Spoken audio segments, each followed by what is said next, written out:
So, Minnesota, of course, we have quite a few positives, but I'm going to try to burn through them really quickly. So, first of all, we have the record-breaking comeback at halftime, then overall for playoff game 7s. At half, they were down 16. By the first minute or so in the third, they were down 20. And, of course, stormed back in the third quarter, kept the fire all the way up into the fourth, ended up taking this game, ended up going up by 10, actually, their biggest lead, around 3 minutes left in the fourth quarter. Cat legacy game. I just learned, actually, that we don't have too much data for Cat in the playoffs, even though I feel like there is a widely held skeptical view of his performance in the postseason. Kevin Pelton on Zach Lowe's pod mentioned that provided this upcoming series against Dallas goes like 6 games or something, he will have literally matched the total number of playoff games that he would have played before this entire season. Kind of writing a lot of his first draft of his playoff story here. And obviously the team situation is a lot different. I just want to spread the gospel on that because I truly believe it's important, especially given the incredible impact he's had this year. So first up in this game, he kept the offensive momentum intact during that third quarter comeback, got himself to the line twice, got an out of bounds play drawn up for him. Granted, did have 2 fouls during that stretch, his third and fourth. I'm really not sure I agree with, frankly, either of them. I know the one with Shea. You can't argue with it at this point because, of course, Shea got boned the most, so you have to be consistent at this point. Kind of doesn't make a lot of sense to me. He basically got all ball, and then the second one I just truly don't think was a foul on Jokic to basically end the third quarter. I think Jokic, like his style of play, basically like foul trouble needs to be expected. Credit to Jokic, it's not like guarding Embiid, for example, where he plays like he's a 4-foot tall guard and any slight breeze of contact, he's going to exaggerate. No, Jokic actually cares about scoring the ball. And if you foul him, it's going to be a foul. Most of the time it will be. Tremendous physicality on defense. We'll, just talk about Jokic in this series, but of course he was guarding Kevin Durant in the previous one. Relegated definitely to the Robin role here, but I think that's only for the movie poster because his overall impact for this team's success is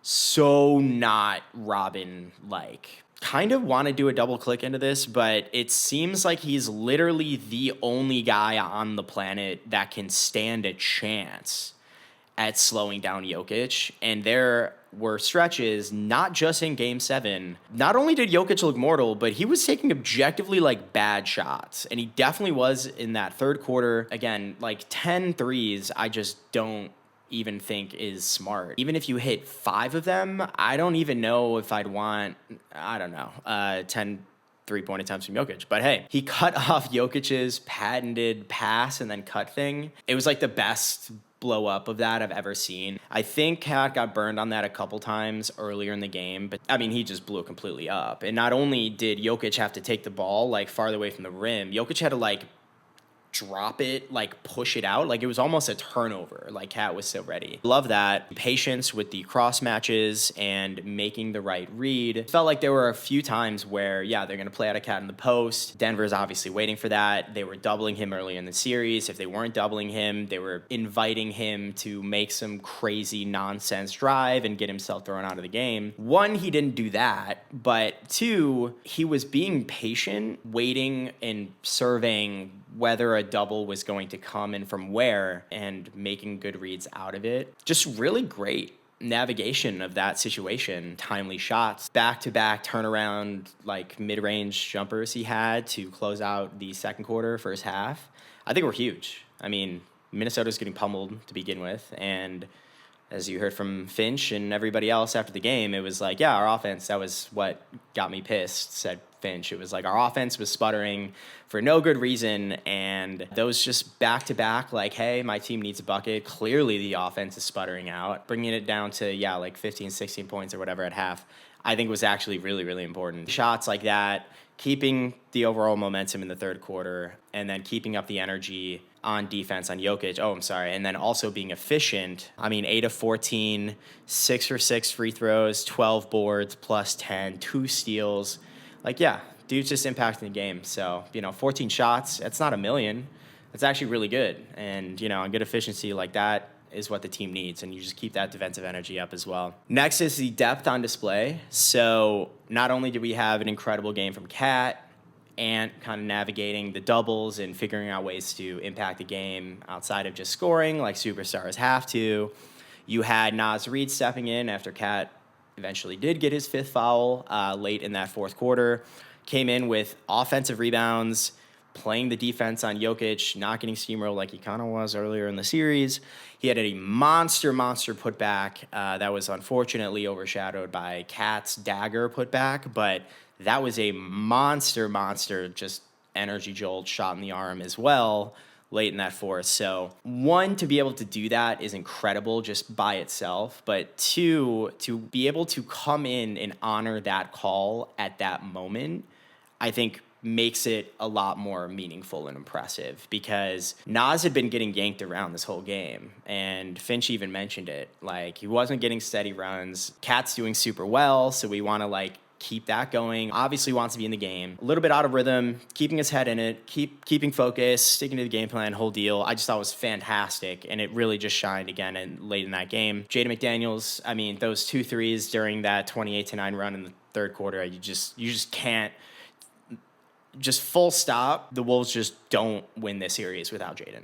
They just don't, and that's the culmination of both ends of the floor of his impact on both ends of the floor. It's crazy. I know Conley, I think, ended up with the series best plus minus, but a lot of these swing games that have very tight first quarters and then eventually kind of fell off the cliff, you just see Jaden out there constantly just winning the on-off differential battle, comparing minutes. You also had Conley as well. Couldn't even play in Game 5. Comes back in. Shout out the training staff over there at Minnesota. Comes back in. Seems good to go. Again with the timely threes. He had that nuts one. I think it was 50 to 59. They swing, get it to him, end of the shot clock. It wasn't a bailout because Jamal just wasn't able to close out to him. But again, it was the clock, it was about to expire. I mean, he's lights out, man. Shout out him getting a lot of love from Jokic too, which is pretty cool. Last thing I haven't heard anybody talk about is the poise. So specifically Ant, but most of the team as well. In the 4th quarter, Ant doesn't get a call after getting sort of a breakaway, kind of like a half breakaway, fast break, layup attempt at the rim. Again, 5-point game. They're hustling and bustling, basically the halfway point of the 4th quarter. Blatant, intentional foul attempt by KCP under the rim on a runaway Anthony Edwards, and there was no call. They showed the replay, and then Reggie and Jamal are like, yeah, that's insane. I think Jamal was like, yeah, he tried to do that on purpose. Anyway, that's the playoffs right there.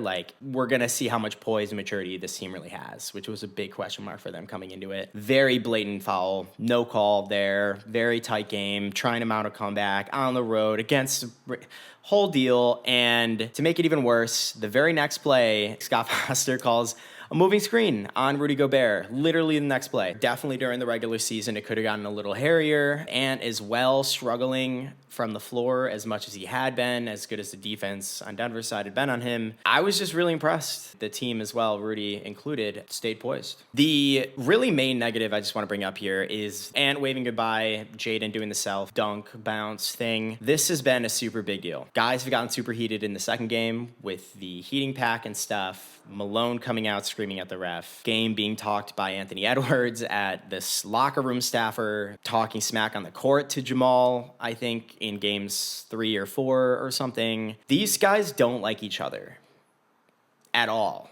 I'm not making a take on that. I just think generally people should understand that. One of them won a championship last year and the other one didn't. That other one has a 22-year-old as its best player. I guess where I land is the waving, I don't think is that big of a deal. Not in great taste. My head goes back to the Trae Young taking a bow in Madison Square Garden and, you know, stuff like that, engaging the crowd that way. It was weird as well because I thought like a lot of people in that crowd were cheering for Ant.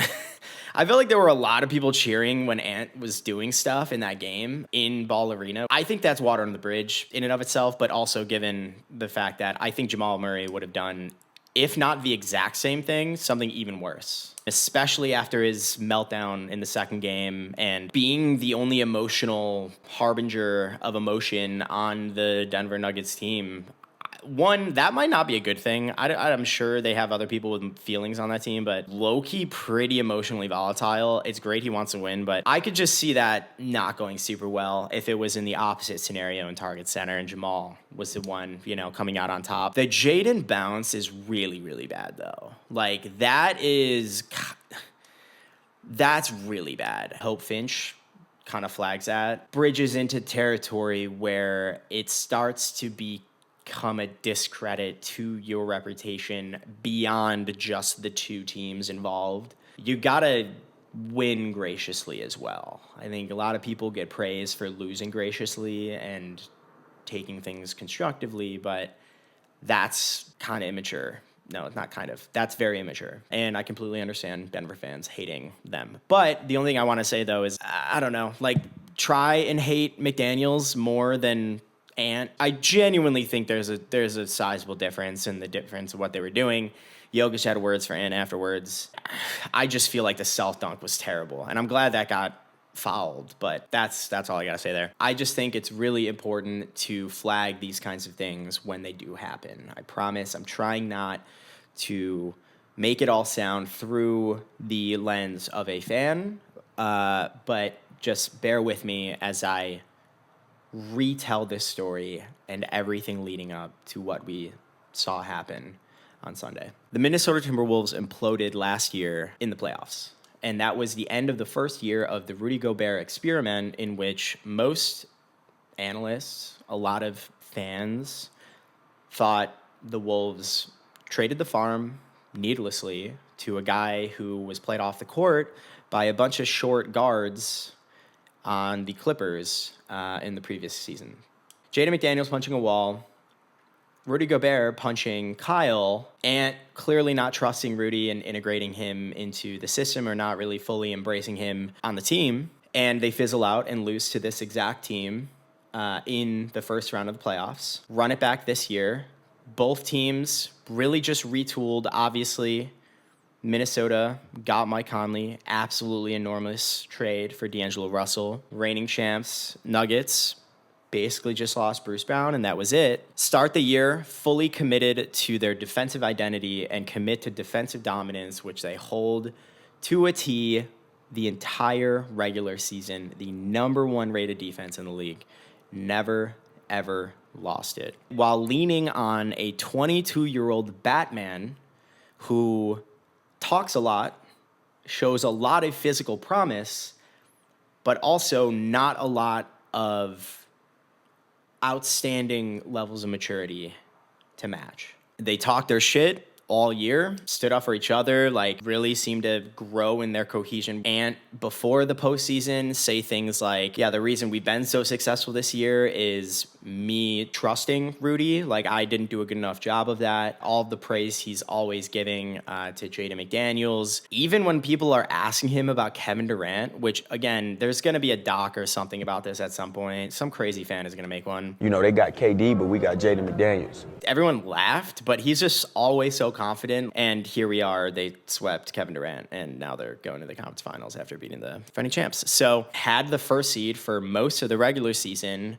Came down to the 79th game of the season that they were playing their last head-to-head against each other, Denver and Minnesota, to determine who would have home court. Cat, of course, had his knee injury, and I think that game ended up being really close. I think it ended up being like a 6 to 8 point, one of those like, yeah, it got bigger towards the end, but it was a pretty tight game coming down the stretch. Denver was like, oh, we might not beat these guys. We should probably start winning games. They went 21-6 out of the All-Star break. They knew they needed home court against Minnesota. And then what ended up happening?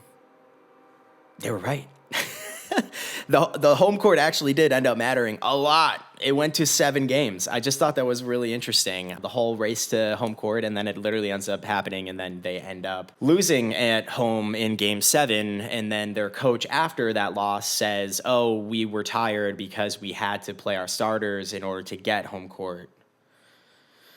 Yeah, that's tough, man. That's tough. All right, coming to the postseason, utterly eviscerate the flashy Phoenix Suns with their grotesque payroll and star power, exposing them.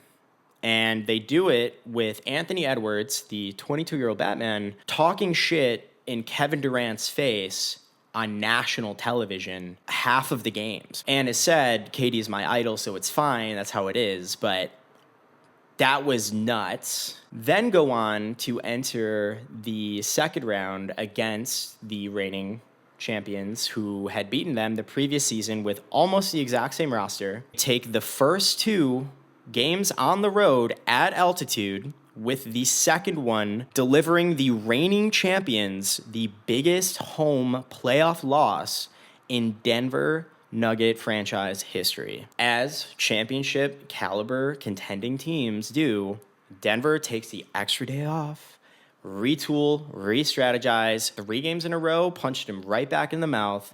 One of those losses was really terrible blowout too. Mike Conley, the guy who they always say they're always playing for, he unfortunately wasn't able to play in that last of 3 consecutive losses. And then what happens? They go back to Target Center, home arena, in front of fans that haven't made it past the first round of the playoffs in 2 decades, and then win back-to-back elimination games, with Game 7 involving overcoming the largest halftime and overall deficit in Game 7 playoff history in the reigning champions building.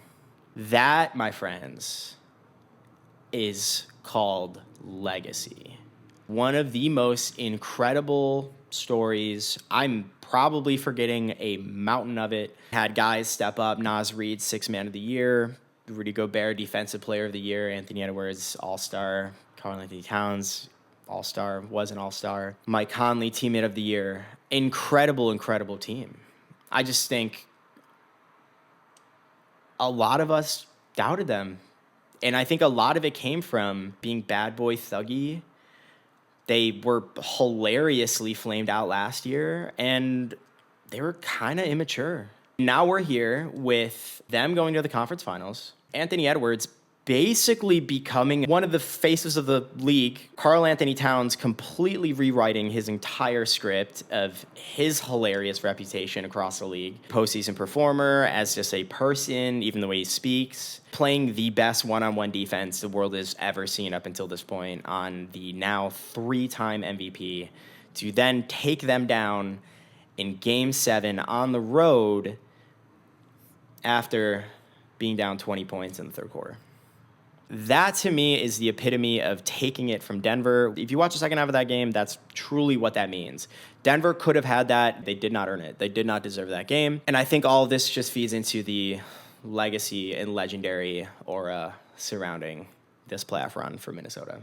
I want to close with reasons why I was rooting for Minnesota in this series. And I'm going to start quickly with Minnesota. Their story is just innately incredible. It's much more alluring. And as a fan of the league, there's just a lot that we can potentially learn from them. Very, very excited to see them play Dallas. And I can't even articulate into words what a potential Minnesota-Boston series would be like from a schematic perspective, but also you have the two American face of the leagues facing off, each conference's number 1 seeds. The innate storylines, especially the stuff from Minnesota that I've laid out before, it's just a really great 180, heartwarming Hallmark movie, whatever, story. Next, I think that they just have really contagious energy. Obviously, Ant being just so charmingly confident is just, it is what it is. But I think as a team, though, you know, that dog energy, and it's just very contagious, it's very infectious. It kind of reminds me a little bit of a more charming Knicks team, because they're both just really gritty and work really hard on defense. But Minnesota just really has that reputation to them where, yeah, they don't care. They want to rip your throat out, especially in a way that hasn't sold tickets when it comes to the defensive tenacity and the ways that they're able to generate turnovers. Anthony Edwards in the open floor is what every single sports enthusiast would ever dream of wanting to see. So I just like their attitude about it. They're very committed to being a defensive first team. And Anthony Edwards, of course, is just a psychopathically confident, transcendent superstar that we are just watching blossom in real time. Not only literally as a player, but as a leader, just shine. And on top of that, I like the potential redemption arcs for Cat and Rudy. So earned his fair share of being clowned on, but I don't know. A lot of the hate for being a nonsense defensive player of the year and seeing him talk on certain podcasts, just all the pride and all the work that dude has put in on that side of the floor and 4th defensive player of the year. It's hard to really argue at this point, but there was many a times where it was just like not widely accepted. So I'm just really happy for Rudy, honestly. The guy just works really hard at it, takes a lot of pride in what he's able to put up on the defensive end. And even more importantly, you hear things like Finch said in one of his post-game pressers, Rudy was a big part of cultivating that defensive identity. I think the way Finch said it is he brought a lot of the defensive culture to the team. Obviously, that's how Rudy approaches the game. Of course, offensively, that's where you get a little bit more of a rocky road. But I just think that he just deserves a lot of credit, particularly in that end of the floor, but even bigger than his own stats. Like being able to drive that defensive identity is really important. Cat, of course, really just not much data in the postseason, but the guy has flamed out pretty poorly, does not interview really well, and that's to his own discredit. But I don't know, kind of just feels natural now, and there was never any doubt of his individual skill. I think a lot of it just came down to his willingness to buy into certain things that didn't kind of entirely revolve and orient around him. To see him just smile and laugh the way he is around Ant and the way they do their post games together, engage with each other, whatever, and with the rest of the team too.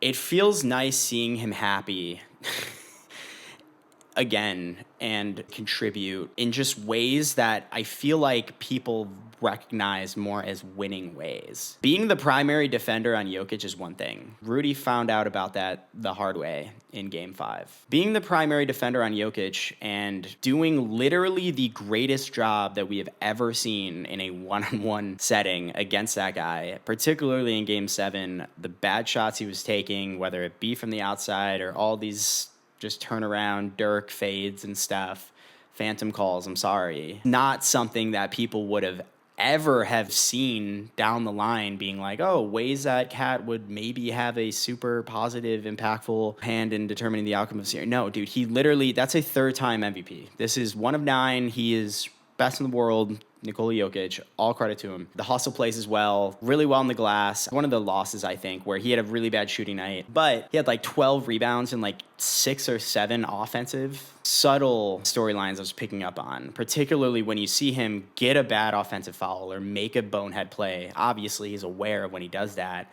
but seeing the way he's responding and impacting the game next in other ways, different ways, rebounding, pressuring, upping the defensive energy, different than expected, and it deserves even more praise and recognition for it. Over to Denver. I think just like the 2016 Warriors, where the previous season they kind of demolished everybody by playing a brand of basketball that nobody was able to kind of crack, kind of what they were like last year. I truly don't think it had to do with, oh, the league was super weak and whatever, and like a fluke in that sense of the word. No.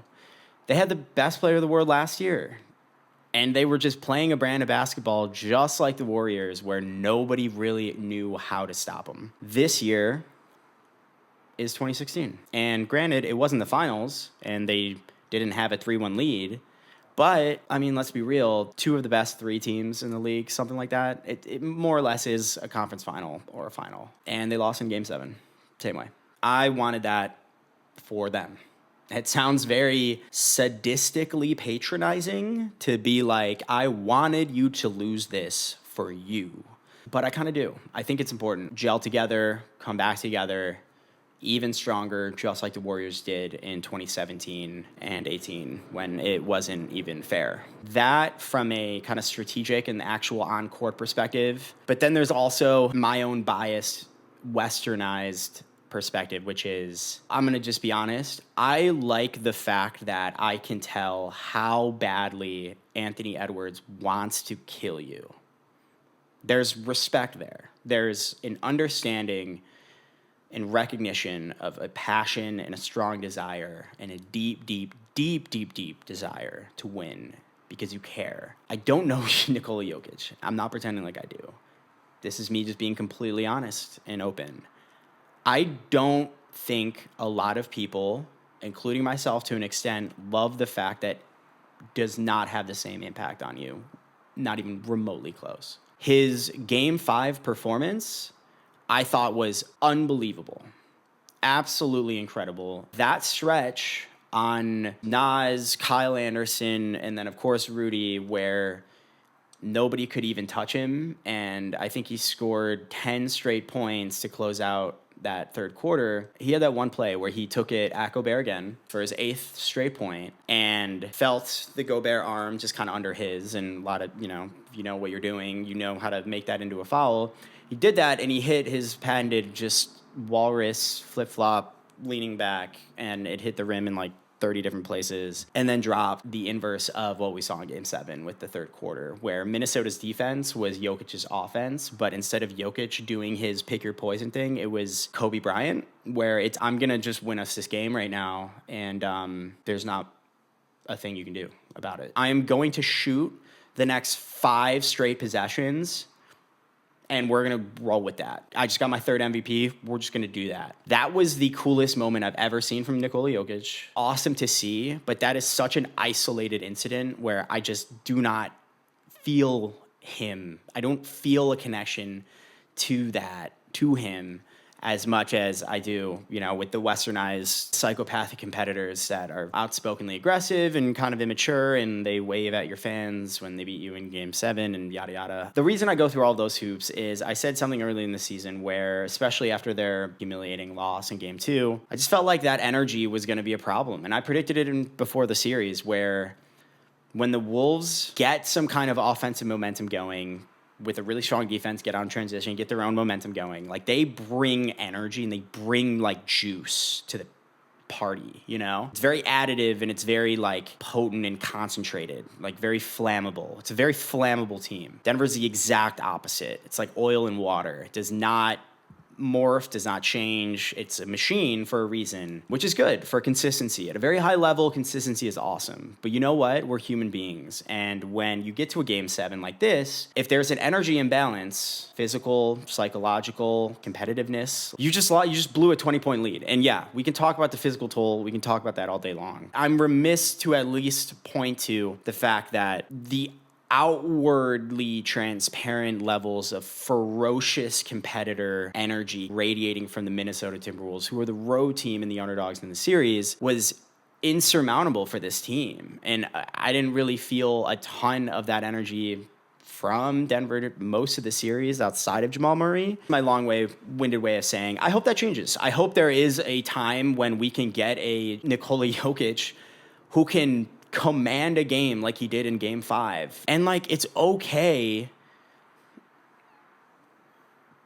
I don't know, to compete in the ways I guess that resonate with us. Obviously, everything I'm saying is completely flawed and subjective. There is no reason this man should ever change what he's doing. He has 3 MVPs and I have 0. But I don't know what he said at halftime before they coughed up the lead. I don't know what they were saying in the timeouts when they lost the lead at the end of the third quarter. Just felt like a thing like I would really like maybe something different to happen there. And maybe a loss like this manifests that. We'll see. Last thing I want to say is Jamal's meltdown in Game 2, I fucking hated it, and I'm not going to lie, it really turned me off from him as a player and person. It was classless, it was dangerous, and it was selfish. It was so awful. We can talk about Jaden McDaniels doing a self-bounce dunk, but who the fuck throws shit at an official? Like, I don't even think I've heard of that happening in America. Maybe that's offensive. I apologize. I have no idea. What I do know is I've never even heard of that. For that to register in your brain as, 1, an acceptable way to behave, 2, a productive way to behave as a leader on a championship contending team is outrageously humiliating. And I'm going to tell you right now, going to be something I keep careful track of is his leadership. Straight up, and specifically his emotional volatility here. I put in the compilation, sucks when you lose, obviously, when you cough up a lead like that. Very dismissive to reporters. It's fine to be emotional. It really, really is. Just really, really, really, really did not like the towel and the heating pad and the money sign and the dad in the front row. That just really bothered me. So if everybody was judged on their worst day ever, we'd all be public enemies. I'm a big story person, clearly, so I'm open to having my mind changed, but wouldn't even talk to reporters about it afterwards. We have no loop being closed about it whatsoever. I am still a steadfast believer that the league refused to even entertain suspending him because they knew Denver wouldn't even put up a fight. Connected to my earlier point about Jokic not being an emotional leader, that is a completely just and fair feeling and claim to have. Had Minnesota lost this series, is Jamal Murray should have been suspended. That is a no-brainer, and I will take that to my grave. And if you disagree with that in a vacuum, you're lying to yourself, or you're a delusional fan for your home team. Because there is absolutely no way that if Kyle Anderson did that, that you would feel the exact same way. Classless and selfish and awful. I wanted Denver to lose after that. I'm not going to lie. Draymond kicking people in the balls all postseason. What was it? 2016. It's like, dude, I'm obviously not going to root for your team. The more Jamal struggled throughout the series, the better I felt about it. So that's just a human to human thing. I'm going to work through that on my end. Obviously, it's not even my business. I don't live in Minnesota. I'm not like a diehard Minnesota fan. This iteration and edition of this team is really fun to root for and exciting for reasons that expand far beyond just that franchise getting a ring. I think there are a lot of interesting things to come out of it, but we'll see. Hopefully that was insightful. And again, it was just such an incredible, unbelievable experience to follow along this series, to play a part in it online, help be one of the storytellers of its legacy. More than likely the start of something extremely, extremely special. And that's not just limited to Minnesota winning rings. Coming out of what series we just saw and how it went down, a million different things that can come from it for a million different reasons. All right, thank you guys so much, and until next time.